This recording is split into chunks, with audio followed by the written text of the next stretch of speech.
Hello, Gary Simon of DesignCourse.com.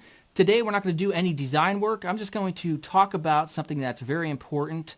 If you're a freelance designer or a coder or anybody who's creative, you always should have a website. So before you have a website, of course, you have to have the domain name.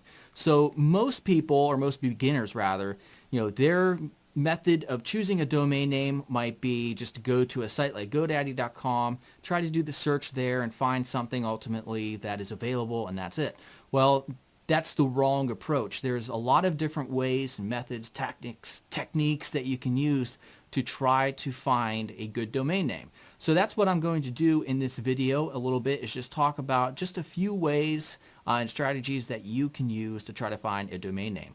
All right, so basically, if you haven't yet, check out DesignCourse.com and subscribe here on YouTube. All right, so basically, the way I approach finding a domain name, I'll usually start off at instantdomainsearch.com, and I've used this for quite a while. And basically, what's cool about it is if you just start typing any type of characters, it'll show you what is immediately available down here. We can see the design course without an E is available, and it also shows you the other extensions, although sometimes they're not 100% accurate. I've seen it sometimes say that something's available when it's actually not, unfortunately. But yeah, so I'll usually do this, and if I do find a name that is available that works in it for the company name, I'll also go ahead and check Google to see if that company name has been established or already used, even though the .com or the .net or whatever extension you're going to go with is available.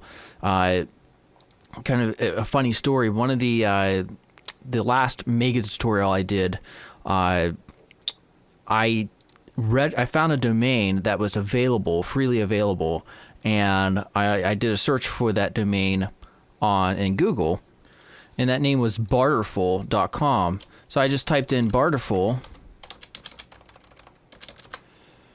and I saw that someone had put up a video already about introducing Barterful.com, and it actually happened to be just like a fake type of company for a class, like a college project, I guess. But someone had already owned it. So it's kind of nice to know if there's ever any type of history associated with the .com, or if there's already a company name that's associated already being used as your .com, and you obviously kind of want to avoid that. So I'm going to close that out real quick.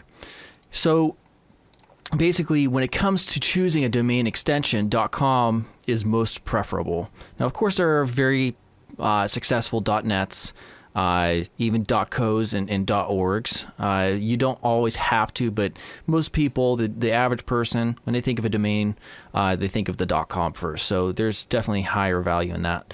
So if we also come over here, say for example, you didn't really find anything, everything's taken, you can also come over here to this site, bustaname.com, and they're just a great way to help you come up with different ideas. And they also have different tools here. There's a domain search and then a domain maker. And that's really cool because you can make domains that start or end with a certain word. So if we type in design, make the domain that looks natural, limit domains to 10 characters so you can kind of control how long they are, and hit go.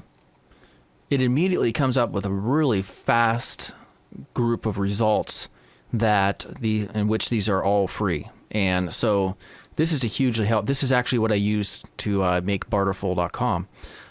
So yeah, this is a great site to check out if you're kind of stumped and you want to come up with a domain name. Second, if you actually, maybe you don't want to go this route, maybe you really do want a certain .com that's already available. Well, you have a couple options. When it comes to designcourse.com, I really wanted that name, but a domain name squatting company, they were using it, so they owned it. And so what will happen is you'll see some of the times is, let me bring up another window here, designcourse.net. this is what kind of showed up. You'll see these type of landing pages all over for a lot of domains. They're already registered, but they're owned by a different company, and their sole purpose is trying to make a profit by selling it. So if you're interested in buying this website name, click here to inquire. And you can really go back and forth with these people to try to get the price down, because ultimately they do want to sell. So back when I bought designcourse.com, I think it was like $1,500.